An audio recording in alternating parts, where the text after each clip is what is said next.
Good evening, everyone. Thanks for joining us tonight. I'm Scott Martin. Just over a week ago, State Representative Mark Baker announced he's running for Attorney General the next year. Tonight, the Republican laid out his plans to revamp the AG's office to a crowd of people in Monroe County. Our Quentin Smith caught up with Baker, and he now joins us live in the studio with more on his campaign plans. Hey there, Quentin. Hey, Scott. For the past few years now, Baker says he's always thought about running for the seat. He says he ultimately decided to throw his hat in the ring because he believes the AG's office needs to be transformed starting from the inside out. Baker says the abuse of public policy lawsuits and the constant use of outside counsel are some of his biggest concerns with the AG's office, and he vows to change that if he's elected. The Brandon native has 16 years of experience in the legislature, 30 years of experience as a practicing attorney, and 10 years of experience as a prosecutor and a judge. Now, if he's elected, Baker says he has the experience and background to handle any case that needs to be pursued by the AG's office and to direct the lawyers in the office accordingly. The Attorney General's office has got to get back to fighting public corruption and fighting white-collar crime and protecting the most vulnerable and working to stop human trafficking and internet predators and trying to do what we can to help our local prosecutors and our judges and move cases, get back to the traditional role of the Attorney General, which is to fight crime and protect Mississippians. As of now, Baker is the only candidate to announce his intentions to run for the Attorney General's office. Scott? Well, the sitting Attorney General was in Smithville visiting a local health clinic to find out more about the access to health care in rural areas around the state. Jim Hood's name keeps popping up as a possible gubernatorial candidate. It's a tough word to say sometimes, y'all. In 2019, our Jory Talley asked Hood about his plans. Any idea if you're going to run for governor? Well, you know, I'm doing everything I can to get ready. My wife, she's kind of coming around to the idea because we worry about our children, our family, and all those things. But by fall, you know, I got to make a decision by then, and I'm comfortable with it now. But we'll see about probably in the fall. Yeah. So official announcement coming soon, I guess. I guess in the fall, yeah. Good Lord willing. And there you heard it. We'll wait till the fall to hear more from him. Lieutenant Governor Tate Reeves expected to run on the GOP side of the ticket. Well, here in Columbus, people living in Ward 6 in the city bring their issues to the table. Speeding and litter happening around town were some of the biggest concerns for those who live on the north side of the city of Columbus. Jerry Inslee says that he lives along Hospital Drive and that people fly down the road. Councilman Bill Gavin says drivers use that road and Old Aberdeen to bypass traffic and to get into different areas of the city, and that they're working on ways to slow down drivers. We have a posted speed limit sign at one end of it for 25 miles an hour, and that don't slow them down. What we're doing in the process here is trying to alleviate some of that by putting in some speed reducing bumps, or people call them speed bumps, that type of thing, to calm some of the traffic down. Councilman Gavin says that neighbors have to meet a certain criteria before speed bumps can be put in. Well, time now to get a first look at our forecast with meteorologist Jacob Dickey. Jacob, it was pretty warm out there today. Yes, Scott, we almost broke a few records today out there as those temperatures got into the upper 80s and low 90s. We get plenty more chances of that here in the coming days, but now cooling off. 71 here in Tupelo, dew point at 62. Not that bad outside. Really, you can open the windows tonight, and seeing plenty of dry weather across the southeast. A few storms up here in southern Indiana, some on the east coast, some in the Great Plains, but we had stayed dry today. We'll do that tonight and coming days. Tonight, cooling down into the low to mid 60s. It will feel pretty good out there. Coming up, I've got details on some more record-breaking heat and some storms in the forecast. Scott? Well, a year's worth of work comes down to one day for students at the Mississippi School for Mathematics and Science. After spending countless hours of research, today students had the chance to present their end-of-the-year capstone research projects. 29 students presented projects at this year's research symposium. It feels amazing looking at this board. It's like there's been so many components from this semester scattered throughout, and now to see all of it, so neatly put together on a board. It's very I don't know, rewarding in a sense, and being able to look at it and see all of this data we've compiled actually has meaning to it and actually can be applied to medicine and saving lives, potentially, the long-term goals of the lab. It's really an incredible feeling. We want the students to see that science and engineering and mathematics, that they're more than just a class that you take or something you learn from a textbook, to see that people make their lives doing this work and trying to better understand the world that we live in. MSMS partnered with the Mississippi State University research faculty during this year's research symposium. The schools across North Mississippi are honoring their seniors as they get ready for the next chapter of their lives. This morning at Noxubee County High School, Rusk College handed out $132,000 in scholarships. 35 seniors signed the dotted line at today's academic signing day. Kendrick Vivians, a teacher at the high school, says they want all of the students to know that the school's proud of their accomplishments. Our school is known for football. We excel on the football field at all times, and sometimes it goes unnoticed. The academic part goes unnoticed. So we wanted to take this time to show the students that they are appreciated and how they're representing our school.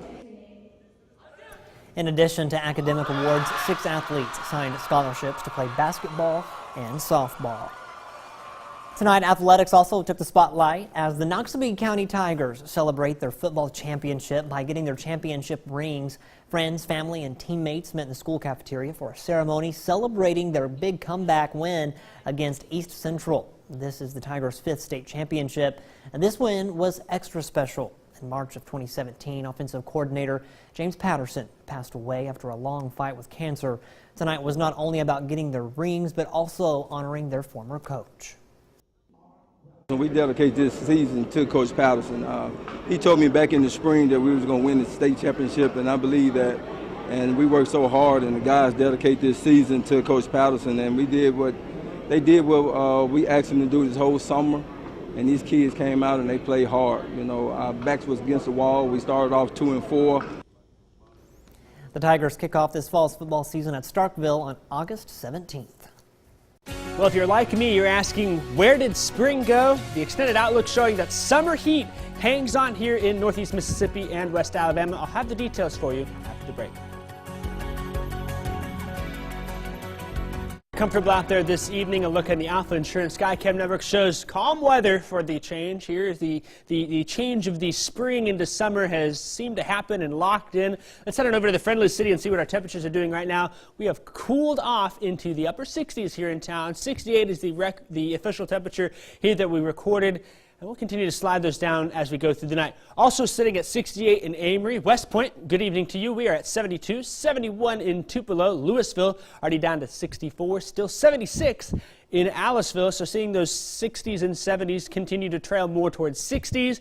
By tonight, we'll be mostly clear. Temperatures dropping into those low 60s. We'll call it 63 in Vernon, 62 in Louisville. Eupora 61, Calhoun City 63, and Ripley 64 tonight for our low. Then tomorrow, we warm right back up. Mother Nature has cranked the thermostat on, getting into the mid to upper 80s by lunchtime in the afternoon with plenty of sunshine, low 90s for many of us. A very good chance of breaking some records in the area with lots of sunshine on there. We'll call the highs for tomorrow 92 in Columbus, 91 in Macon, 90 in Ackerman and Eupora. Winona, you'll get to 89. We'll see 90 in Carrollton, Kosciuszko, and in Carthage under a mostly clear sky. We'll stay dry too. No worries for any showers as we get these temperatures into the 90s in Tupelo, 90 in Fulton, 91 in Amory. Houston, you'll get to 89. Ripley and New Albany at 89 and 88 tonight. And of course, West Alabama, you'll be warm too, nice and toasty there, getting to 89 in Hamilton, 90 in Vernon, 91 in Reform, Aliceville at 92, a good 5 to 10 degrees above where we should be this time of year. The heat hangs on through the weekend. Saturday, low 90s. Sunday, low to even mid-90s. Be very hot. Make sure you wear your sunscreen. Perhaps call a pool day, get a snow cone, whatever you can do to stay cool. In fact, we start to get some moisture back, so those heat index values could be mid, even upper 90s in the afternoon sun here, and we are in the midst of breaking some records. Here we go for Columbus, seeing those temperatures forecasted in red. The white line is the records Saturday and Sunday, look at that. Looks like we are forecasting to break the record here in Columbus before maybe a slight cool down, but still very warm for this time of year. Here's something else we need to work on here and look at too is our high pressure. As this really cranks on into the weekend there, it helps to get some southerly flow back into our area. So while it's drier today, we get the heat in here and keep the humidity cranking up into the weekend. Sunday and Monday starts to really feel the heat there before we get those pop-up showers and storms Monday, Tuesday, Wednesday, and Thursday. Scott? Thanks, Jacob. Well, folks visiting Mississippi are pouring more money into the state. There was an estimated $46 million increase in tourist spending last year, but we wanted to know how much of those tourist dollars are from right here in the Magnolia State. We sometimes hear the term staycation, sticking close to home and exploring what your hometown or home state has to offer. Courtney Ann Jackson explained how that's working out in Mississippi. Mississippi gives you the chance to jam out to the sounds of the South, share a meal, and walk in the footsteps of history. But who's exploring those opportunities? Let's take a look at the numbers. A report shows more than 23 million people came to visit Mississippi in fiscal year 2017. The breakdown, 68% of all visitors were from out of state, while 32% were from in-state. It was a similar split for how long the trips lasted. 62% were overnight, 38% just day trips. Christian Medina moved here from Texas. There's a lot that I would have never thought was possible to see. There's a lot of history here that, most states can't claim, and that's something that's, to me it's really cool, being a history nerd and all that, but I think that's something that people should consider, and explore further.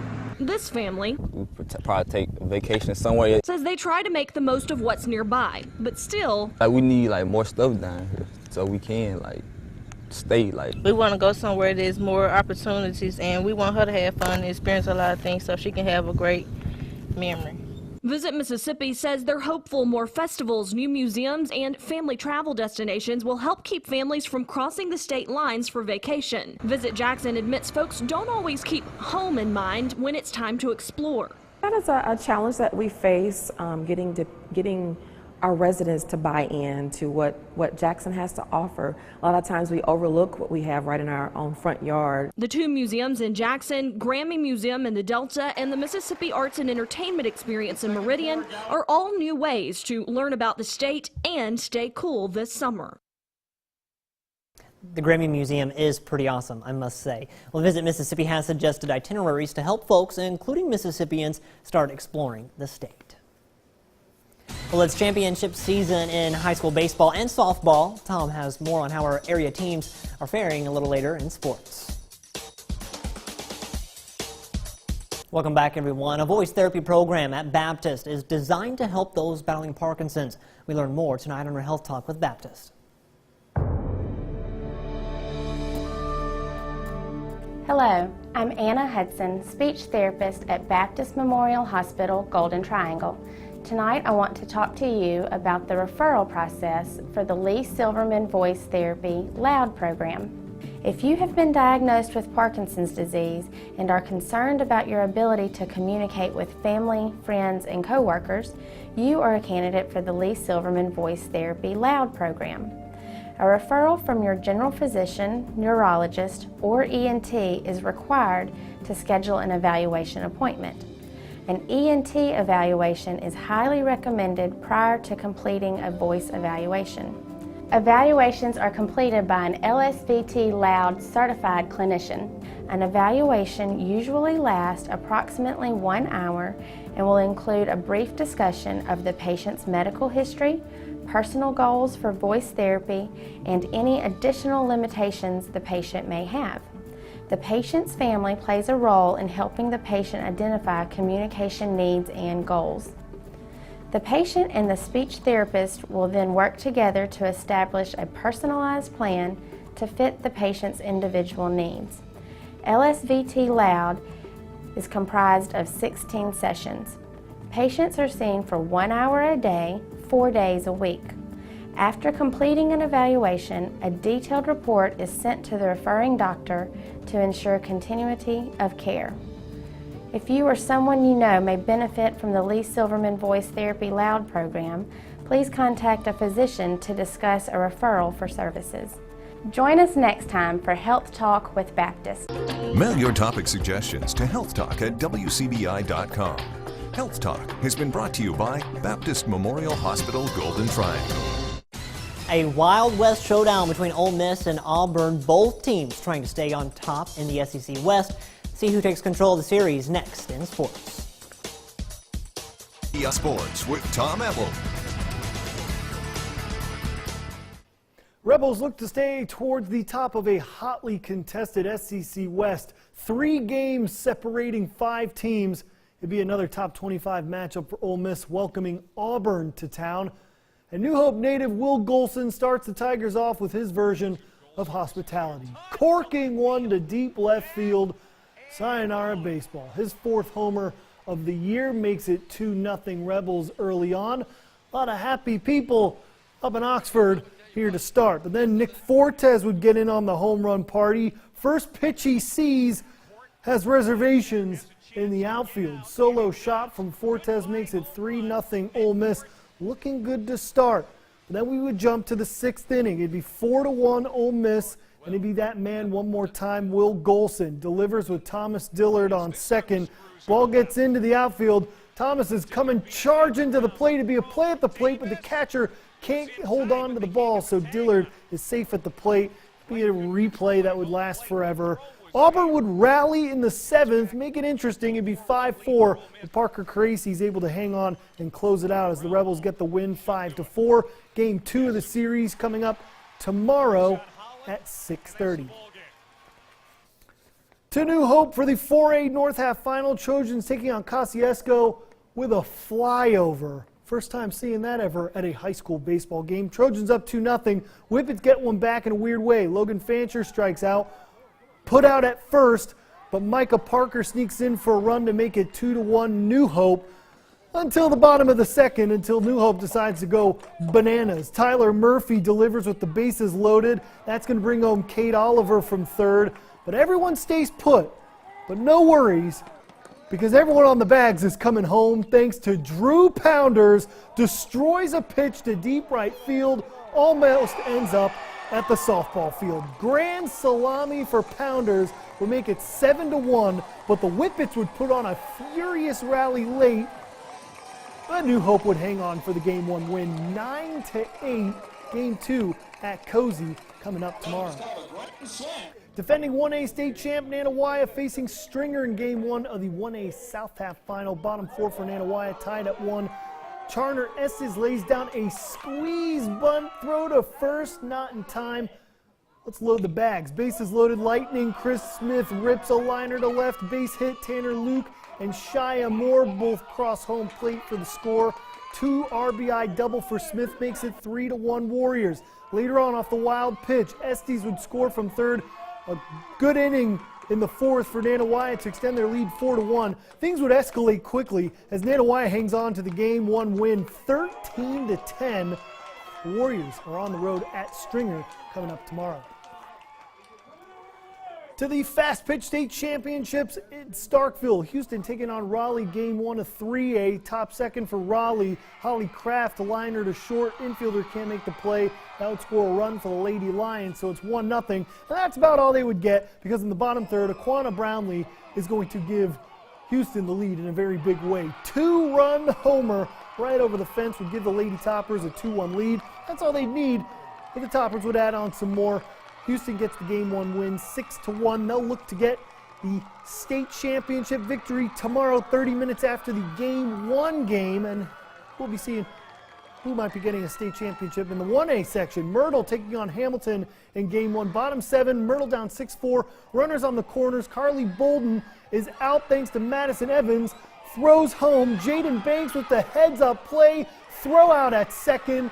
Sayonara baseball game. Hamilton gets the Game 1 victory, 6-4. They would rally in the top of the 7th to complete the comeback, get the win, and the series lead. Hamilton will go for a state championship tomorrow at 2:30 at Mississippi State. Let's run through some signings. Quintaven William from Victory Christian becomes the first men's basketball player to sign at MUW in the school's history. Quintaven led the Eagles to a 25-1 state championship season. Also in Caledonia, Houston Mims signs to continue his career at Colid next season. We'll have all these highlights you'll hear from Quintaven and Houston coming up on our website here shortly. And we have so much more on Sunrise as well. That's it for sports. We'll have the last look at your forecast next.